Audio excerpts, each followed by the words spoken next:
नमस्कार साथियों, स्वागत है आपके अपने YouTube channel next step with R K sir. आज का सेशन होने वाला है वो गणित का मॉडल पेपर 4 होने वाला है। तो आज के सेशन को लाइक कर दीजिए, शेयर कर दीजिए और जो साथी चैनल पर पहली बार आए वो चैनल को सब्सक्राइब कर लीजिए, बेल आइकन को प्रेस कर लीजिए ताकि नोटिफिकेशन आप सभी के पास पहुँच सके। चलिए बढ़ते अपने सेशन की ओर, क्वेश्चन नंबर 1 की ओर चलते हैं। क्वेश्चन नंबर 1 हमारे पास दे रखा है, यदि किसी संख्या के 71% तथा उसी संख्या के 19% में अंतर 936 है तो संख्या बताइए। ये कह रहा है कि कोई संख्या है उसका 71% और उसी संख्या का 19% का अंतर है, वो कितना दे रखा है? वो दे रखा है 936 दे रखा है। तो वो संख्या बतानी है कौन सी होगी। अगर यहाँ पर बात करें तो वो संख्या मान लेता हूँ मैं अक्स है, ठीक है। और ये कह रहा है कि जो अक्स है उसका कितना 71%, यानी कि जो 71% है वो अक्स का बटा यहाँ पर परसेंटेज हटेगा तो नीचे 100 आ जाएगा, माइनस अंतर पूछ रहा है ना, अंतर बता रखा है हमारे पास और अंतर कितना दे रखा है 19। तो यहाँ पर कितना हो जाएगा 19 एक्स बटा 100 और बराबर किसके होगा तो 936 के क्या होगा बराबर होगा, ठीक है।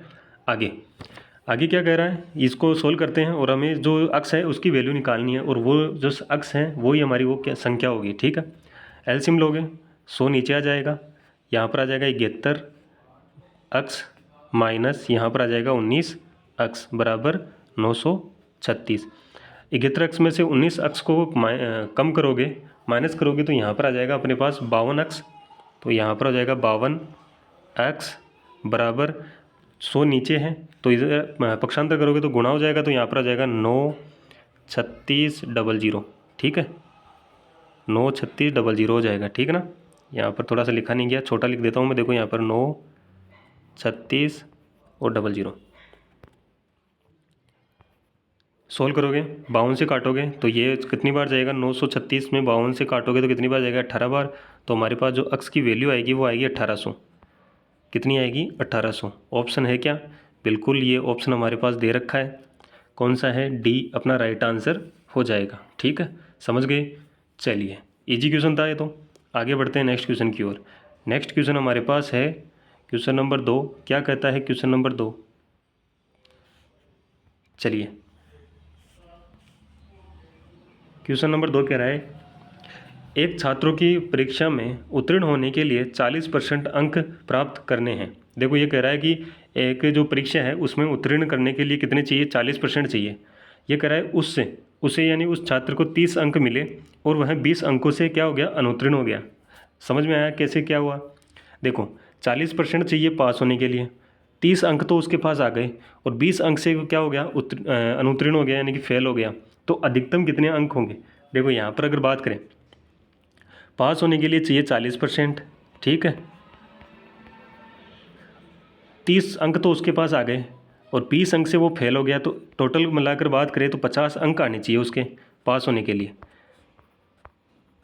पास होने के लिए कितने अंक चाहिए, 50 अंक। पास होने के लिए कितनी परसेंटेज चाहिए, 40%। क्या बराबर है दोनों, बिल्कुल बराबर है। तो यहाँ पर हम दोनों को क्या करेंगे, बराबर कर लेंगे। तो यहाँ पर हो जाएगा 40% बराबर है किसके, 50 अंक के।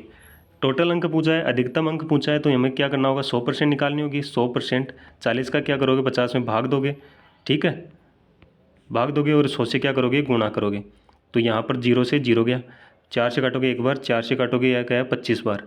25 को 5 से गुणा करोगे तो अभी को पता है कितने आएंगे, 125। तो यानी कितने अंक चाहिए, 125 अंक चाहिए अधिकतम। एक परीक्षा कितने अंक की है, तो 125 अंक की है। तो यहाँ पर ऑप्शन कौन सा हो जाएगा, तो ऑप्शन हमारे पास ए राइट आंसर हो जाएगा, ठीक है। ऑप्शन ए क्या हो जाएगा, राइट आंसर हो जाएगा। आगे चले, समझ में आ गया होगा क्या किया है हमने, ठीक है। चलिए आगे बढ़ते हैं।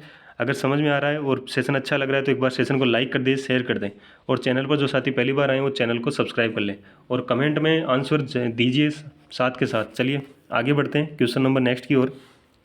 एक दुकानदार ने वस्तु के अंकित मूल्य पर 20% की छूट देकर उसे 960 में बेचा। यदि वह केवल 12% की छूट देता तो उस वस्तु का विक्रय मूल्य क्या है, ठीक है। ये कह रहा है कि अंकित मूल्य है, ठीक है। कितने यहाँ पर कह रहा है अंकित मूल्य पर 20% की क्या कर रहा है, छूट दे रहा है। उसके बाद में वो वस्तु कितने पे बिकी, तो वो वस्तु बिकी 960 पे, ठीक है।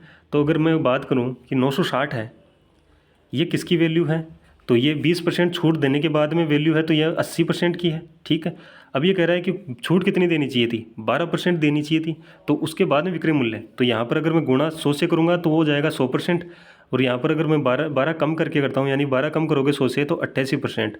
तो यहाँ पर 0 से 0 चला गया, 8 से काटोगे एक बार, 8 से काटा एक बार, 8 दूनी 16, यानी 12 गुणा 88। 12 गुणा 88 को अगर गुणा करते हैं तो हमारे पास आएगा 12 अंटे 96 का 6 हासिल की 9, 12 अंटे 96 और 9 कितने हुए 105। तो यानी कि जो 12% की छूट देने के बाद में अगर हमारे पास जो विक्रय मूल्य आएगा वो आएगा 1056 रुपये। कितने आएगा 1056 रुपये आएगा। ठीक है, समझ गए कैसे किया है इसमें। चलिए, इजी क्वेश्चन था ये, तो कोई दिक्कत वाली बात नहीं है। आगे बढ़ते हैं नेक्स्ट क्वेश्चन की ओर। एक बार कमेंट कर दीजिए आपको समझ में आ रहा है, तो एक बार थम्स अप भी कर दीजिए। ठीक है, चलिए क्वेश्चन नंबर नेक्स्ट। एक वस्तु 15% हानि पर बेची जाती है, तो उसके विक्रय मूल्य और क्रय मूल्य का अनुपात। देखो यहाँ पर ये कह रहा है कि एक वस्तु है, मान लो कि वस्तु का क्रय मूल्य कितना है 100, और उस जो 15% हानि पर उसका विक्रय मूल्य होगा कितना, 15% हानि के बाद में, तो यहाँ पर कितना हो जाएगा, 15% कम करोगे तो यहाँ पर हो जाएगा कितना 85। ठीक है, अब देखो 15% कम कर दिया 85, इनको अगर सोल्व करते हैं तो यहाँ पर आ जाएगा एक बार, यहाँ पर आ जाएगा 7 बार, यहाँ पर आ जाएगा 20, 17:20। 17:20 है क्या, बिल्कुल। ऑप्शन कौन सा हो जाएगा, तो ऑप्शन बी अपना राइट आंसर हो जाएगा। यहाँ पर देखो विक्रय मूल्य पहले दे रखा है तो इसलिए विक्रय मूल्य पहले लिखा है, क्रय मूल्य बाद में दे रखा है तो क्रय मूल्य बाद में लिखा है। ठीक है ना, ये ध्यान रखना, क्वेश्चन में पढ़ लेना अच्छे से कि क्रय मूल्य दे रखा है पहले या विक्रय मूल्य दे रखा है। अनुपात में ऐसा क्वेश्चन गड़बड़ कर देता है। ठीक है ना, चलिए आगे बढ़ते हैं नेक्स्ट क्वेश्चन की ओर। नेक्स्ट क्वेश्चन हमारे पास है 5000 का साधारण ब्याज 2450 है, यदि ब्याज की वार्षिक दर और वर्षों की संख्या के बराबर है। देखो ये कह रहा है कि जो यहाँ पर ये कह रहा है कि जो हमारे पास मूलधन दे रखा है और ब्याज दे रखा है, और ये कह रहा है कि जो दर और जो वर्ष है वो क्या है, बराबर है। ठीक है, वर्ष और जो रेट है वो दोनों क्या है, बराबर है। तो ब्याज की दर बतानी है, यानी कि जो रेट बतानी है।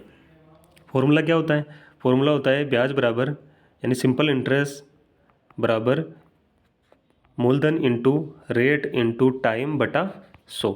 ये फॉर्मूला होता है, सभी को पता है। ब्याज कितना है, तो ब्याज हमारे पास है 2400 रुपये, 2450 रुपये। मूलधन कितना है 5000। ठीक है, गुणा, अब रेट और टाइम, रेट और टाइम दोनों क्या है, इक्वल है। तो यहाँ पर मैं रेट पूछा है तो रेट ही रख लेता हूँ दोनों जगह। ठीक है, और नीचे आ गया 100, 0 से 2 जीरो चले गए, इस 0 से ये 0 चला गया। ठीक है, 5 से काटोगे तो 5 एकम 5, 5 चौक 20। ठीक है, 5 चौक 20, बच गया 4, और 5 के साथ 4 के साथ 5 लगेगा 45, 45 को 5 से काटोगे तो कितनी बार जाएगा, 9 बार। तो यहाँ पर हमारे पास जो आएगा वो आएगा r² बराबर 49। अब r निकालनी है, परसेंटेज निकालनी है, तो r निकालना है तो स्क्वायर का पक्षांतर करोगे तो यहाँ पर रूट हो जाएगा। तो यहाँ पर आ जाएगा r बराबर रूट में 49, रूट में 49, इसका स्क्वायर रूट हटेगा तो कितना आएगा 7। तो r बराबर 7%, कितना आ जाएगा 7% आ जाएगा। ठीक है, r बराबर 7%, ऑप्शन कौन सा हो जाएगा, तो ऑप्शन ए अपना राइट आंसर हो जाएगा। समझ में आ गया। चलिए आगे बढ़ें, आगे बढ़ते हैं नेक्स्ट क्वेश्चन की ओर। नेक्स्ट क्वेश्चन हमारे पास दे रखा है, यदि 8 संख्याओं का, यहाँ पर औसत दे रखा है। ठीक है ना, यहाँ पर मिस्टेक हुआ है, ये क्या है, औसत है। ठीक है,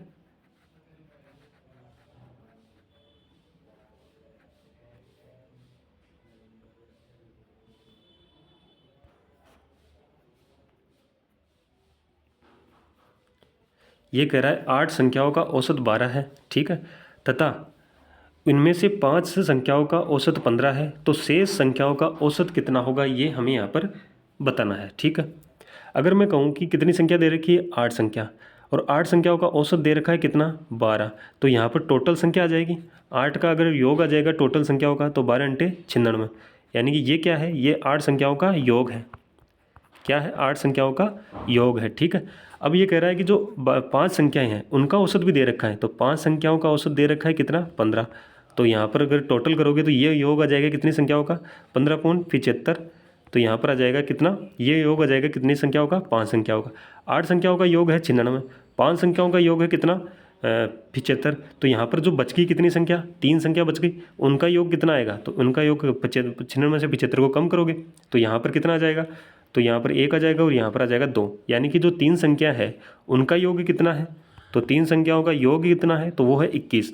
अब आपको पता है संख्या दे रखी है, जो संख्याओं का योग दे रखा है, तो हमारे पास औसत का फॉर्मूला क्या होता है, औसत का फॉर्मूला होता है योग बटा, या राशियों का योग बटा राशियों की संख्या। तो यहाँ पर हो जाएगा संख्या, तो कितना हो जाएगा, यहाँ पर हो जाएगा, तो योग कितना है 21, संख्या कितनी है 3, तो यहाँ पर 3 का भाग दोगे तो यहाँ पर आ जाएगा 7। जो बाकी जो शेष संख्या बची, जो शेष संख्या है, बाकी संख्या है, कितनी संख्या है 3, और उनका औसत की बात पूछ रहा है, तो औसत कितना है 7। तो यहाँ पर ऑप्शन कौन सा हो जाएगा, डी ऑप्शन अपना राइट आंसर हो जाएगा। समझ में आ गया होगा क्या किया है। चलिए आगे बढ़ते हैं नेक्स्ट क्वेश्चन की ओर। क्वेश्चन नंबर हमारे पास है नेक्स्ट। अगर समझ में आ रहा है तो एक बार लाइक शेयर ज़रूर कर दीजिए, और चैनल पर जो पहली बार आए वो चैनल को सब्सक्राइब भी कर लीजिए, ठीक है। चलिए क्वेश्चन दे रखा है 23,450 की राशि ए बी सी तथा डी में इस प्रकार बांटी जाती है कि उनके प्राप्त धनराशियों का अनुपात दे रखा है, ए अनुपात बी का 2:3, बी अनुपात सी 5:6 और सी अनुपात डी 3:4। तो डी का कितना हिस्सा होगा वो हमें यहाँ पर बताना है, ठीक है। सबसे पहले हमें ए अनुपात बी अनुपात सी अनुपात डी के अंदर इनको अनुपातों में क्या करना है, डिवाइड करना है। तो ए और बी का अनुपात कितना दे रखा है, ए और बी का दे रखा है 2:3, बी और सी का दे रखा है हमारे पास 5:6, ठीक है, और सी और डी का दे रखा है 3:4। अब आपको पता है जहाँ पर ये संख्या नहीं लिखी हुई तो उसके साथ वाली संख्या आ जाएगी, ठीक है, साथ वाली संख्या आ जाएगी। यहाँ पर संख्या नहीं है तो ये कौन सी आ जाएगी 3, यहाँ पर संख्या नहीं है तो ये आ जाएगा 3, यहाँ पर संख्या नहीं है तो ये आ जाएगा 6, यहाँ पर नहीं है तो ये आ जाएगा 5, यहाँ पर भी 3 और यहाँ पर भी 3। अब देखो यहाँ पर सरल करते हैं, देखो 3 से सभी में 3 3 कट रहा है, तो यहाँ पर हम क्या करते हैं 3 3 काट देते हैं, इसके अलावा नहीं कट रहा होगा, नहीं कट रहा ना। चलिए तो यहाँ पर देखो 5 को 2 से गुणा करोगे 10 अनुपात, 5 को 3 से करोगे 15 अनुपात, यहाँ पर आएगा 18 अनुपात, यहाँ पर आ जाएगा कितना 24, ठीक है। यहाँ पर टोटल दे रखा है, कितना दे रखा है 23,450 रुपये। किस अनुपात में बांटोगे तो ये टोटल अनुपात हो गया, टोटल अनुपात कितना हो गया 24, यहाँ पर देखो 24 और 18, 24 और 18 हो जाएगा हमारे पास 42, 42 और 10 52, 52 और 60 और अपने पास जो है 67, कितना हो जाएगा 67 हो जाएगा। किसका पूछा है, डी का पूछा है। डी का अनुपात कितना है, तो डी का अनुपात है 24, ठीक है। इसको सोल्व करोगे तो कितना आएगा, अगर यहाँ पर 67 का भाग दोगे तो 67 का भाग कितनी बार चला जाएगा, तो इस संख्या में 67 का भाग दोगे तो यहाँ पर ये चला जाएगा कितनी बार 35 बार, और यहाँ पर आ जाएगा 350। भाग देकर देख लेना आप, 350 × 24। इसको सोल्व करोगे, जीरो का तो जीरो आ जाएगा, 35 को 24 से सोल्व करोगे तो हमारे पास आ जाएगा 840, तो यानी कि 8400 रुपये। यानी जो डी का हिस्सा है वो डी का हिस्सा कितना होगा 8400 रुपये होगा, यानी 8400 रुपये। 8400 रुपये ऑप्शन में है, बिल्कुल है, ऑप्शन सी अपना राइट आंसर हो जाएगा। ऑप्शन सी क्या हो जाएगा, राइट आंसर हो जाएगा, ठीक है। अनुपात बनाना आता ही है, अनुपात बना लोगे, योग करना आता है, योग करके आप इसको सोल्व कर लोगे। यहाँ पर आप गुणा करके देख लेना, आसानी से गुणा हो जाएगा, ठीक है ना। चलिए आगे बढ़ते हैं नेक्स्ट क्वेश्चन की ओर। नेक्स्ट क्वेश्चन हमारे पास है, नेक्स्ट क्वेश्चन क्या कर रहा है, यहाँ पर क्वेश्चन दे रखा है एक व्यक्ति 6 किलोमीटर प्रति घंटे की गति से एक निश्चित दूरी को तय करने में 100 मिनट का समय लेता है। यदि वह 10 किलोमीटर प्रति घंटा की गति से चलता है तो वह समान दूरी कितने समय में तय करेगा। ये कह रहा है कि जो एक व्यक्ति है वो क्या कर रहा है 60 किलोमीटर प्रति घंटे की गति से क्या कर रहा है, एक निश्चित दूरी को तय कर रहा है, और उसमें कितना समय ले रहा है, तो उसमें ले रहा है 100 मिनट ले रहा है, ठीक है। क्या ले रहा है 100 मिनट ले रहा है। तो यहाँ पर कैसे सॉल्व करोगे, सबसे पहले मैं अगर बात करूँ तो वो दूरी निकाल लेता हूँ, कौन सी, जो 6 किलोमीटर प्रति घंटे की स्पीड से चलकर वो क्या करता है 100 मिनट में तय करता है, तो वो दूरी आ जाएगी। सबसे पहले यहाँ पर देखो किलोमीटर में दे रखा है और ये क्या दे रखा है, मिनट में दे रखा है, तो इसको भी क्या करेंगे घंटे में बदलेंगे। तो 100 को अगर घंटे में बदलोगे तो किसका भाग दोगे 100 मिनट में, 60 का, तो यहाँ पर जाएगा 0 से 0 चला गया, तो ये आ जाएगा 10/6, तो ये 10/6 क्या हो गया हमारे पास, घंटे हो गए, ठीक है। अब जो फॉर्मूला क्या होता है, फॉर्मूला ये हमारे पास होता है किसका होगा, दूरी निकालने का फॉर्मूला होता है हमारे पास गति इंटू समय। तो दूरी हमें निकालनी है, क्या करोगे, बराबर गति यानी चाल, ठीक है, चाल लिखता हूँ मैं यहाँ पर, चाल इंटू समय। चाल कितनी है, चाल है 6 किलोमीटर प्रति घंटा, इंटू समय कितना है, समय हमने निकाला 10/6, ठीक है, 6 से 6 चला गया तो हमारे पास आया 10 किलोमीटर। जो वो दूरी है वो दूरी कितनी आ गई, वो आ गई 10 किलोमीटर, ठीक है। अब ये दूसरा कंडीशन क्या कर रहा है, यदि वह 10 किलोमीटर प्रति घंटे की चाल से चलता है तो समान दूरी, यानी कौन सी समान दूरी, ये 10 वाली, 10 निकाली ना, ये दूरी कितने समय में पूरा करेगा, तो समय निकालना है। तो समय का फॉर्मूला बराबर क्या हो जाएगा, चाल यहाँ से गुणा हो जाएगी, दूरी बटा चाल, ठीक है। दूरी कितनी है 10 किलोमीटर, चाल कितनी है, चाल है 10 किलोमीटर प्रति घंटा, तो यहाँ पर हो जाएगा 10, 10 से 10 काटोगे तो कितनी बार, एक क्या हो जाएगा, घंटा। यहाँ पर घंटे में नहीं है तो हमारे पास इसको मिनट में बदलोगे तो 1 घंटे में कितनी मिनट होती है, 60 मिनट होती है। तो हमारे पास जो आंसर आएगा वो आ जाएगा 60 मिनट। कितना आ जाएगा, 60 मिनट। ऑप्शन कौन सा हो जाएगा, तो ऑप्शन सी अपना राइट आंसर हो जाएगा। समझ गए क्या किया है, चलिए समझ में आ गया तो एक बार लाइक कर दीजिए, शेयर कर दीजिए। और आप सभी को पता है ये फॉर्मूला तो आप सभी को पता ही होगा, ठीक है। चलिए एक बार सभी साथी सेशन को लाइक और शेयर कर दें, और जो चैनल पर पहली बार आए वो चैनल को सब्सक्राइब भी कर लें। आगे बढ़ते हैं नेक्स्ट क्वेश्चन की ओर। क्वेश्चन नंबर नेक्स्ट है, एक बस की गति 72 किलोमीटर प्रति घंटा है, बस द्वारा 5 सेकंड में, देखो किसकी बात हो रही है, 5 सेकंड की बात हो रही है, 5 सेकंड में तय की गई दूरी क्या है। ये अब ये कह रहा है, देखो हमारे पास दो चीज़ें दे रखी है, एक दे रखा है कितनी गति दे रखा है, यानी कि उसकी चाल दे रखी है, कितनी दे रखी है 72 किलोमीटर प्रति घंटा, और दूसरी बात कर रहा है कि वो 5 सेकंड में कितनी दूरी तय करेगा। तो देखो यहाँ किलोमीटर की बात हो रही है और यहाँ पर सेकंड की बात हो रही है, तो इस किलोमीटर को क्या करोगे, मीटर में बदलोगे, ठीक है। अगर मैं बात करूँ किलोमीटर की तो 72 किलोमीटर है, इसको मीटर में बदलने के लिए क्या करोगे, 1000 से गुणा करोगे। 1 किलोमीटर में कितने मीटर होते हैं, 1000 होते हैं, ठीक है। बटा क्या यहाँ पर आ जाएगा कितना, घंटा। तो घंटे को सेकंड मिनट में बदलोगे तो कितना हो जाएगा, 1 घंटे में 60 मिनट, और 60 मिनट को अगर सेकंड में बदलोगे तो कितना होगा, 60 सेकंड। 1 मिनट में 60 सेकंड, तो 60 से गुणा करोगे, इनटू कितने सेकंड के लिए पूछा है, तो 5 सेकंड के लिए पूछा है, तो 5 से गुणा कर दोगे। 2 जीरो से 2 जीरो चले गई, ठीक है। यहाँ पर 2 जीरो से क्या हो गई, 2 जीरो चली गई। 6 से काटोगे, 6 से काटा 6 कम 6 और 6 दूनी 12, ठीक है। 6 से काटोगे 6 कम 6, 6 दूनी 12, तो यहाँ पर हो जाएगा कितना, 20 गुणा 5, 20 गुणा 5 कितना होता है, 100। तो यहाँ पर कितना हो जाएगा, 100 मीटर। वो 5 सेकंड में कितनी दूरी तय करेगा, 100 मीटर तय करेगा। ऑप्शन कौन सा हो जाएगा, तो ऑप्शन सी राइट आंसर हो जाएगा। समझ में आ गया, 5 सेकंड में जो दूरी है वो हमने निकाल ली, कितनी निकाली, 100 मीटर। समझ में आ गया। चलिए आगे बढ़ते हैं नेक्स्ट क्वेश्चन की ओर। नेक्स्ट क्वेश्चन हमारे पास है, ए और बी अलग अलग कार्य करते हुए एक कार्य को 9 और 15 दिन में कर सकते हैं, ठीक है। ए से प्रारंभ करके यदि वे वैकल्पिक दिनों में काम करते हैं तो काम कितने दिनों में पूरा हो जाएगा। अब आप इसको समझो, यहाँ पर दे रखा है कि ए करता है तो कितने दिन में, 9 दिन में, ठीक है, और बी करता है कितने दिन में, 15 दिन में। तो यहाँ पर सबसे पहले हम टोटल कार्य की बात करें तो इनका जो टोटल कार्य होगा वो एलसीएम आ जाएगा, 9 और जो 15 है उसका टोटल बात करें तो यहाँ पर हो जाएगा कितना, 45, ठीक है। तो यहाँ पर ए की समता और बी की समता निकाल लिया, टोटल कार्य कितना हो गया, 45। कितना, 9 से करता है तो इसकी समता कितनी हो गई, 5 इकाई, कितनी हो गई, 5 इकाई। बी की बात करें, बी करता है कितने, 15 दिन में, तो 15 दिन में करेगा तो बी की जो इकाई वो होगी क्षमता, वो हो जाएगी 3 इकाई। समझ में आया, क्या करना है, इनका भाग देना है, ठीक है। टोटल कार्य में जो उसकी क्षमता है उस निकालने के लिए जो कितनी कार्य कर सकता है तो उसका भाग देंगे टोटल कार्य में। तो ये करता है एक दिन में कितना, 5 इकाई, और बी करता है एक दिन में कितना, 3 इकाई, ठीक है। अब यहाँ पर बात करें, किसकी बात करें, अगर दोनों की बात करें तो ए और बी की जो क्षमता है वो कितनी है, 8 है, यानी कितने दिन में, 2 दिन में। अगर यहाँ पर बात करें, ए करता है कितना, 5 इकाई, बी करता है कितना, 3 इकाई, यानी ए करेगा 5 इकाई और बी करेगा 3 इकाई, तो टोटल 2 दिन में कितनी इकाई काम होगा, 8 इकाई काम होगा, ठीक है। अगर यहाँ पर बात करूँ कितने दिन में, 2 दिन में, 2 दिन में हो गई कितनी, 8 इकाई।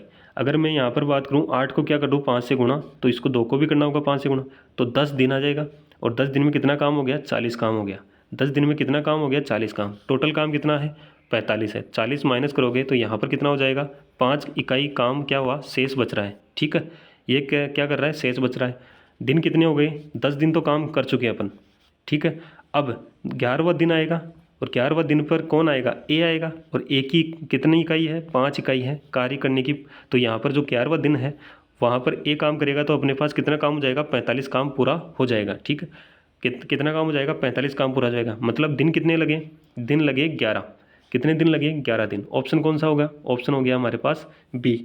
समझ में आ गया, ऑप्शन कौन सा हो गया, बी राइट आंसर हो गया। ठीक है, चलिए आगे बढ़े नेक्स्ट क्वेश्चन की ओर। नेक्स्ट क्वेश्चन की ओर चलते हैं। Question number 12, sorry question number next है, क्या कह रहा है, 12 बंदर 12 मिनट में 12 केले खा सकते हैं। 4 बंदर 4 केले कितने मिनट में खा सकेंगे। तो यहाँ पर देखो किसकी बात हो रही है, देखो 12 केले की, यानी टोटल काम कितना है 12, यहाँ पर काम कितना है 4। तो सबसे पहले आपको फॉर्मूला पता ही होगा, यहाँ पर हो जाएगा 12 इंटू यहाँ पर कितना मिनट है, 12 मिनट। ठीक है, बटा काम नीचे लिखते हैं तो कितना होगा 12 बराबर 4 बंदर हैं कितने मिनट में, तो मिनट का यहाँ पर हो जाएगा मिनट और नीचे आ जाएगी कितना 4।